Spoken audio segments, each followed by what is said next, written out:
I think it's really fascinating how we've seen on the trade side, as we've just been discussing in areas like soybeans and rare earths, really China and America can't seem to catch a break. They've been slugging it out in all types of different arenas. But in basketball, things are going a lot better. This is a rather interesting situation. Welcome to China Decode. I'm Alice Han. And I'm James Kynge. So in today's episode of China Decode, we're discussing Trump's war of words with Xi heating up after Beijing clamps down on rare earth exports, why the N.B.A. returned to China for the first time in 6 years, and how Chinese surgeons pull off a world first, a pig-to-human liver transplant. So a lot of exciting topics, James, but I know that you've probably been very busy like I have in the last few days, mainly because of the whole rare earths shenanigan. It's been really frantic, actually. This is a massive story for us, Alice. We're both in the China commentary business. And I must say, if I could just start off with a few top lines, it seems to me that if you're looking for one choke point, one issue that might do more than anything else to decide the superpower rivalry between the US and China, it would probably have to be, at this stage anyway, rare earths. It really is that important, it seems to me. And the reason is that China has a stranglehold. It processes about 90% of the rare earths that are used around the world. And these days, it restricts the export of about 12 of the 17 rare earths that are known to exist. Now, these rare earths, they all come with long names. It's all, I'm not going to belabor it, but they're all crucial to all kinds of things, you know, from smartphones to defense systems to all sorts of electronics that we use in our daily lives. But anyway, Alice, as we've mentioned, I know you've been spending a lot of time on this. Could you tell us, you know, why is China putting restrictions on the export of rare earths, not only to the US, but to everybody around the world? And why are they doing it now? Well, thanks so much, James. Firstly, let me backtrack a bit and say I'm sure that's the same for you. I've had more back and forth with my clients and interested individuals in the last few days than I would say since April. So that gives you a sense of how dramatic and drastic both the Chinese policy was and how it was interpreted. So again, to give the listeners a bit of context, this is a big escalation on the US-China trade and tech front. President Donald Trump is now threatening economic retaliation against Beijing after China moved to expand export controls on 5 additional rare earth minerals. The US president blasted Xi Jinping on social media, calling China's move hostile and saying he no longer sees any reason to meet with President Xi during his upcoming trip to Asia. That was the mood music as of Friday, but of course, in Trump world, things move and progress very, very rapidly.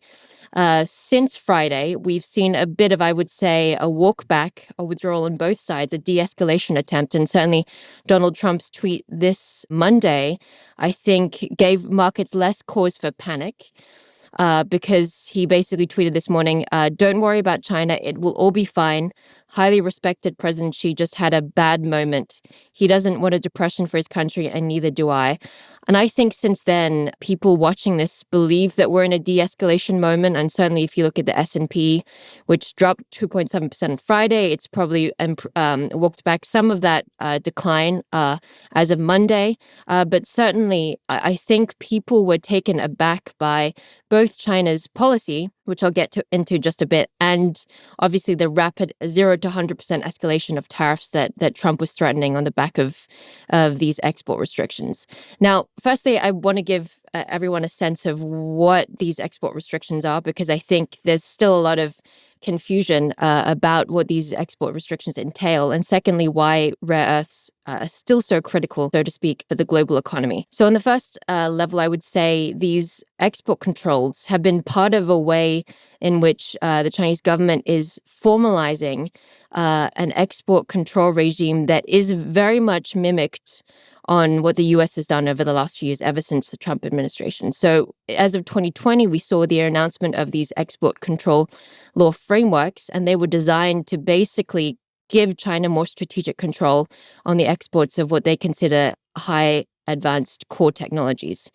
The move on Friday was, I think, significant because it meant that 5 of the remaining critical minerals that were not yet subject to export controls were added to the list, as you correctly identified, James. So basically, all rare earths are subject to now export controls as of December the 1st.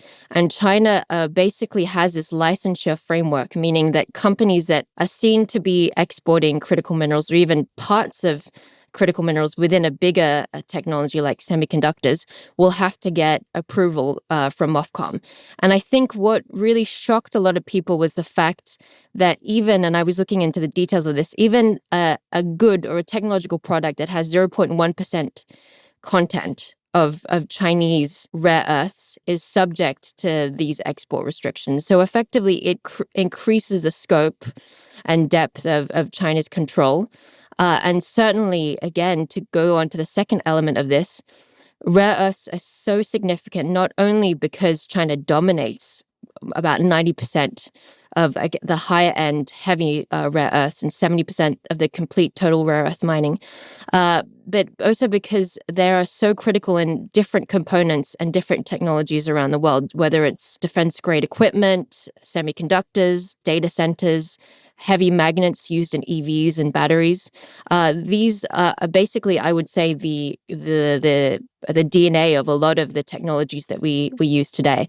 And it's going to take a couple of years for the US to follow Japan's path, I would say. If you remember the Senkaku Islands incident back in 2010, where Japan had to learn very quickly after a rare earths embargo was put upon it by China to create its own domestic supply chain. The US and other countries are going to have to do so as well. But certainly, I think this has been a bit of a wake-up call for Washington. They were definitely caught up by surprise. But I also think, and curious what you think here, James, that Beijing was caught by surprise as well, because it didn't expect the Trump administration to go so aggressive in response to this. My own, and forgive me if it's a little bit of a contrarian view, my own view is that they wanted to announce this to give them future optionality if trade talks weren't to go well, so that they could deploy effectively the rare earths card.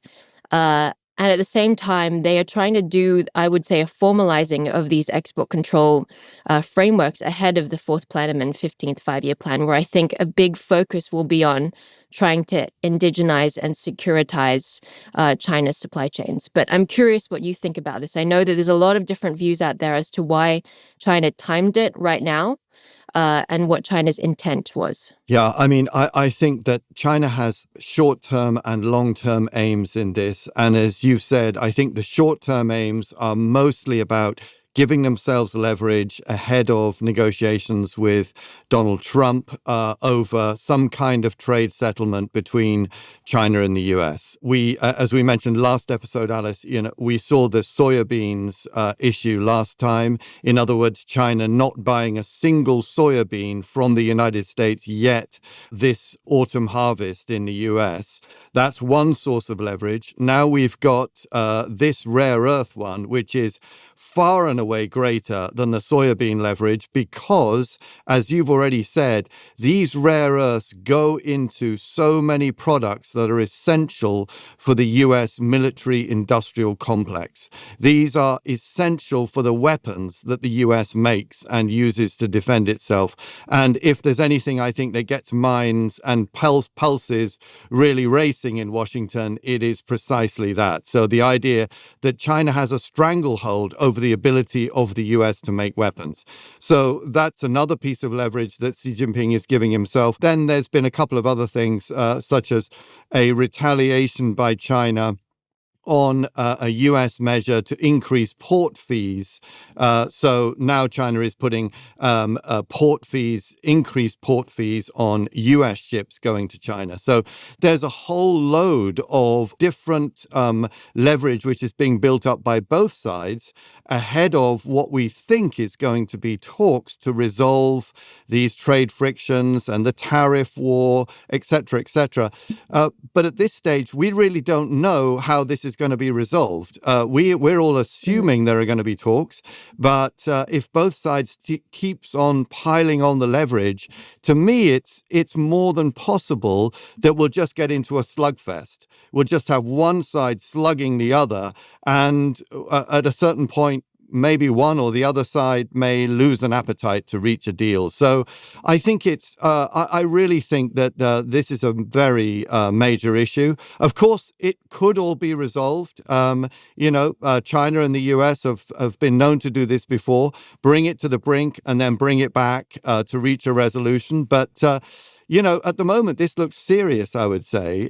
Do you think it's going to go to a deal, or do you think that this is just going to be a big bust up? I don't think either scenario happens. And I think ultimately we'll get a deal that is no deal. In effect, both sides will agree to keep talking and to try to freeze any escalation in trade and tech-related sanctions. On the Chinese side, they think it's to their advantage if the status quo ex ante continues, because they've been able to largely eat the additional 30% tariffs that have been put on place earlier this year. They have been able to find workarounds for the semiconductor sanctions.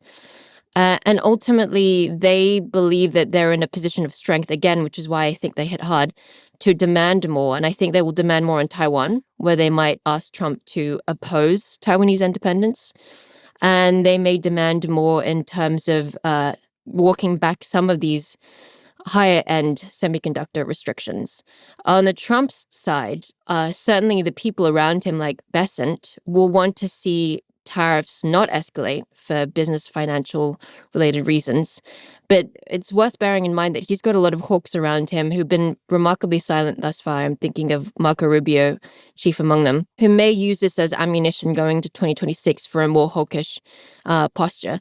I want to end by saying that the way that I've always thought about this relationship is that this trade war is a divorce that neither of the US nor China can afford.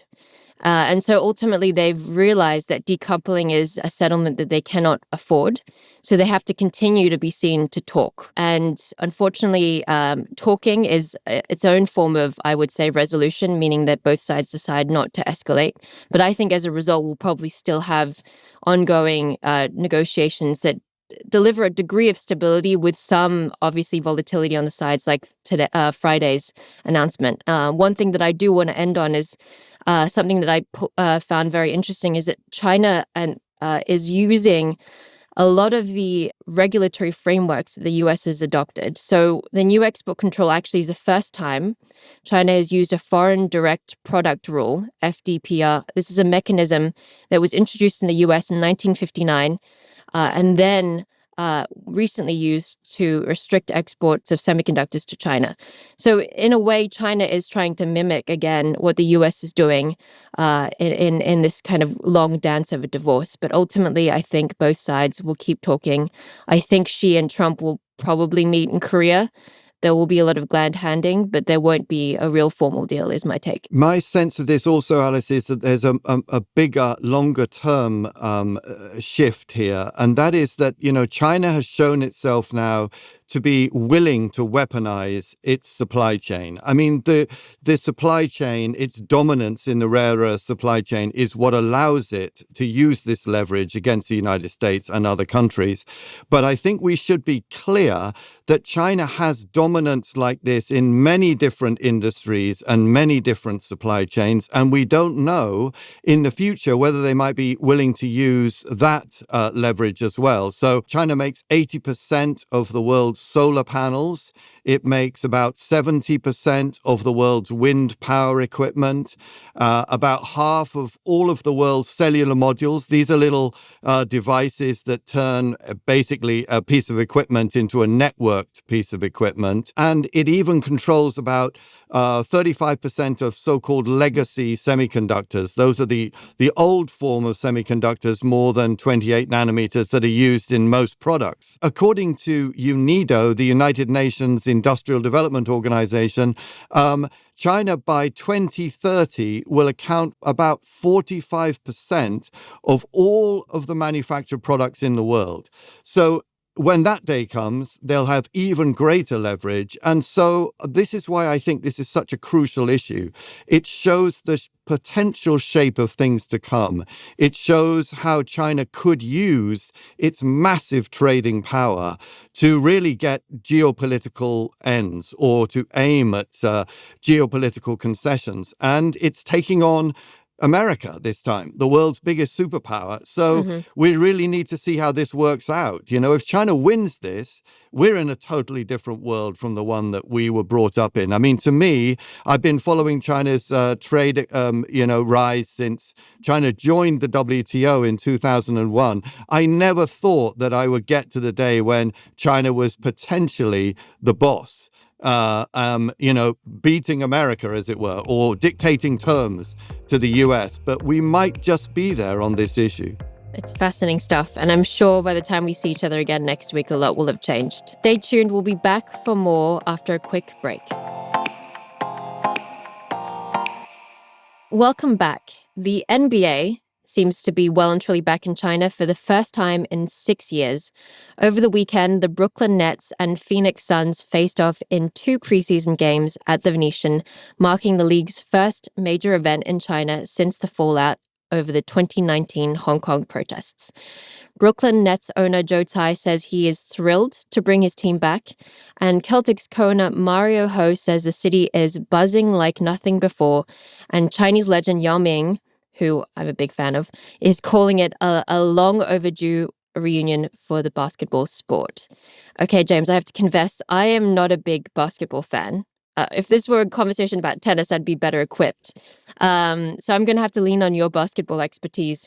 How significant is this moment for the N.B.A. to be back in business in China after, I think, several years of a thaw? Well, I mean, I'm no basketball player myself. I did play quite a lot when I was at university in China. It was definitely a daily occurrence over there. And I think this is really major for the N.B.A. Basketball is such a passion in China. Everywhere you go, all over the country, you find people playing basketball. I remember once I was sort of in the foothills of the Himalayas at a Tibetan Lamaist monastery, and I saw the monks in their saffron robes coming out of prayer, streaming into the courtyard, and then there was a basketball hoop in the end, and they all started to play basketball with sort of raucous excitement. It's just one of many experiences you get like that in China. It really is a national passion. I also remember, Alice, if I can just start with this story, how about 5 years ago, there were a couple of viral sensations in China. One involved a young star named Li, who was 2 years old. And you would see video of this baby sucking a lollipop in their family bathroom and then shooting hoops. This with extraordinary accuracy. I mean, the baby would put it into the hoops most of the time. And then more recently, there was another kid, also 2 years old, called Wang, surnamed Wang, who also went viral with the same kind of routine. So, yeah, it really is a big deal in China. I think that from the N.B.A.'s perspective, this is big. Obviously, it's big in terms of money. The N.B.A. lost about $300 million as a result of its rift in 2019 with Beijing. Just to jog everyone's memory, that rift came about after the general manager of the Houston Rockets basketball team was tweeted the words, "Fight for freedom, stand with Hong Kong." And that was in the middle of the Hong Kong demonstrations for greater democracy. Obviously, Beijing took a very dim view of that and basically took a sanction against the N.B.A. And that resulted in the N.B.A. losing about $300 million in various forms of revenue in the mainland. About 490 million people watched N.B.A. games in China between 2018 and 2019 on various different platforms. That just gives you a sense of how massive basketball is and American basketball is in China. And I think it's really fascinating how we've seen on the trade side, as we've just been discussing, in areas like soybeans and rare earths, really China and America can't seem to catch a break. They've been slugging it out in all types of different arenas. But in basketball, things are going a lot better. This is a rather interesting situation. I don't know how you read that, Alice. What's happening? Why is the relationship with basketball improving while that with in just about all the other areas we've discussed, things are getting much worse? Well, my hot take on this, and this I think segues with our previous podcast about hip hop music in China, is that effectively the government is trying to boost the kind of tourism that happens with cultural, sport-related travel. And I think the more that they can get people to spend on games or even concerts in the case of hip hop, the more tangential revenue that they can draw from these sorts of cultural, sports-related activities. So I think this is part of a bigger push that we've seen in the last year to get people out more and spending more. And certainly it chimes with the push that I've sensed from Beijing to also boost consumption in services in particular, which hires more people than the goods sector and is a bigger share of GDP. So I think my own understanding is within the framework of Beijing trying to get people out there to spend money. And what I found very interesting from monetary perspective is that basketball has overtaken football or soccer as the top sport by media rights value, totaling $316 million. I think that's pretty significant given this is a country that a couple of years ago was very much into soccer. Xi Jinping was all for it. It was a big campaign to get kids active and playing soccer. But there's been a big, I think, cultural turnaround. And I really saw that when I was in Shanghai and staying in the same hotel as LeBron James. I saw a huge, massive young Chinese people in Lakers sweatshirts standing outside the hotel hoping to get a glimpse of the tall giant. Okay, let's take a quick break and stay with us. Well, welcome back. A medical first out of China, surgeons in China have successfully transplanted part of a genetically modified pig liver into a human patient, marking a major step forward in xenotransplantation. The 71-year-old man lived for 171 days after the procedure, including more than a month with the pig organ functioning inside of his body. Researchers say it is a breakthrough that could one day help bridge the global shortage of donor organs, though some experts caution it's still very early days for this kind of science. I have to confess, James, when I came across this report, I was very shocked. This seems to be Blade Runner-esque or dystopian. And I'm not a biotech expert, but certainly it reminds me a little bit of that scene in Spider-Man where they're getting parts of animals and turning them into superpowers. It seems like China is already in that future, and it seems to be ahead in this global race to make animal-to-human organ transplants. How do you feel about this, and what's your hot take? I'm learning a lot of things doing this podcast, Alice, and xenotransplantation is what is a new word for me. That's something I've learned doing this. I think you're right. I think China is ahead of the rest of the world in doing this type of transplant. I think what's crucial about it is that Chinese scientists are doing gene edits, in this case on the pig liver, before it's transplanted into the human body. And it seems to me that that's the crucial part of the puzzle here. So the idea is that if you replace those genes that are inherent in the pig liver and are likely to be rejected by, human systems, particularly the immune system in the human body, and you put human genes into the place of those pig genes that you take out, then it's more likely that the liver will be accepted by the human host body. And so that apparently is what has happened this time. And there's a very interesting quotation from somebody called Mr. Bei-Chung Sun. He's the doctor at a hospital in Anhui Medical University, that's in Anhui province, who identified this as the problem. He said, I think the liver is good if we we can get enough human genes into the pig. In other words, if they can put enough human genes into the pig liver, genetically modify it, then maybe these pig livers will not be rejected so much going into the future. But as you've already mentioned, Alice, this is not the first type of xenotransplantation that's happened in China. Earlier on this year, there was surgeons put a pig lung into a human, and this one lasted only 9 days before the lung stopped working. And then there are other earlier examples of genetic modification in China, some of which are much more controversial. Probably many listeners will remember in 2019, China put in jail a scientist who'd created the world's first gene-edited babies. This was called the designer baby case, and the genes were edited in these twins. They were twin girls in order to make them immune to HIV.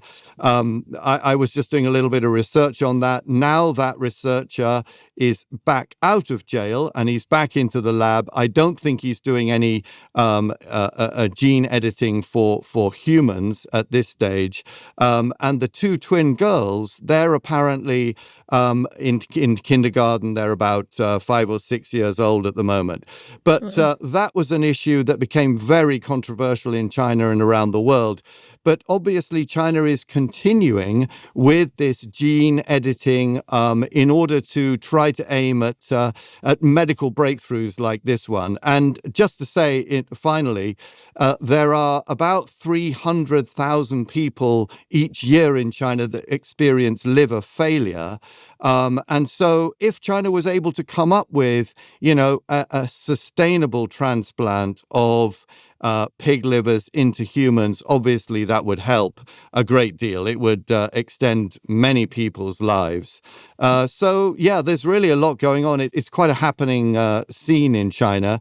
Have you been looking at this, from an economic perspective or from a market perspective at all? Well, mainly from an economic perspective, biotech has been, I think, still the strongest performing sector in Chinese markets in terms of year-to-date performance. So it's even outstripped the tech platform companies.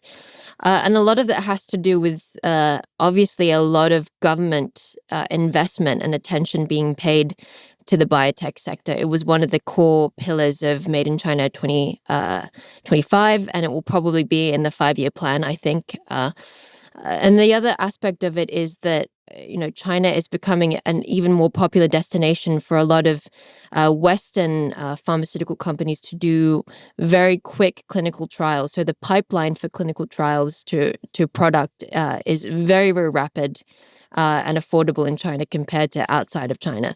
So I think as a biotech ecosystem, it's become more and more developed. We've seen R&D spending as a percentage of GDP rising to around 2.7% in 2023. That's up from 0.9%, admittedly 20 years ago.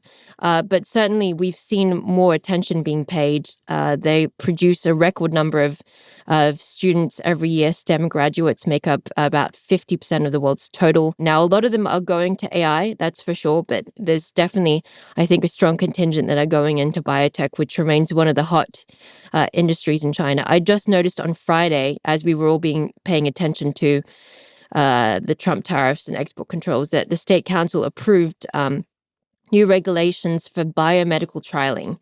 And my own reading of it is that it gives a fairly laissez-faire approach to some of the issues that we talk about. So they list among these areas gene and cell therapies, new organ and tissue transplants, and research that involves human reproductive cells, zygotes, and embryos. So I think we're very much living in this Frankenstein dystopian future in China, because ultimately regulation is a lot less hands-on when it comes to a lot of these more ethical concerns about gene editing or designer babies. So it'll be interesting to see what other organs that they will use moving forward. But I think this story is just one example of the way in which China has less barriers to push the frontier in biotech. Absolutely. And I think, we're already seeing huge growth in this area. I mean, I read that global licensing of Chinese biotech products is up over 700% in the past 5 years. So this stuff is all happening in China. As we can see, there's plenty of breakthroughs going on in biotech, such as in this example of the pig liver.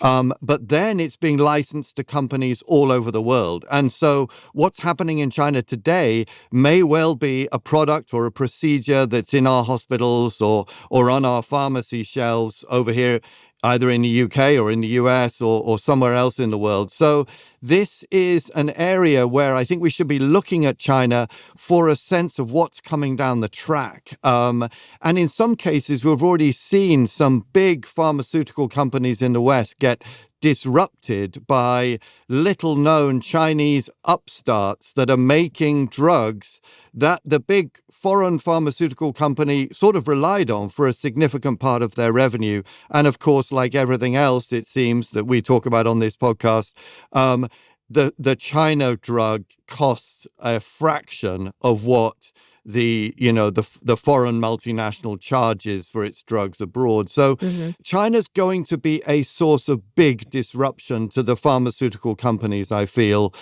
in this area of biotech and several other areas. So it's not just unusual stories about pig livers.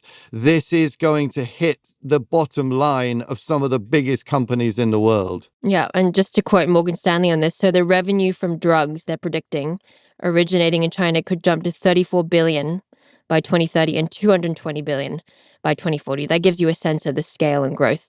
And they also project that approvals by the US FDA, so that's the Food and Drug Administration, for Chinese biotech products could rise from 5% to 35% of all approvals in the near future. I think that's a pretty startling statistic. And again, a sign that, to backtrack to the beginning of the discussion, that full decoupling between US and China is an outcome that neither side can afford. And there are ways in which I think the relationship is actually getting more integrated and more codependent. So definitely something to track in the future.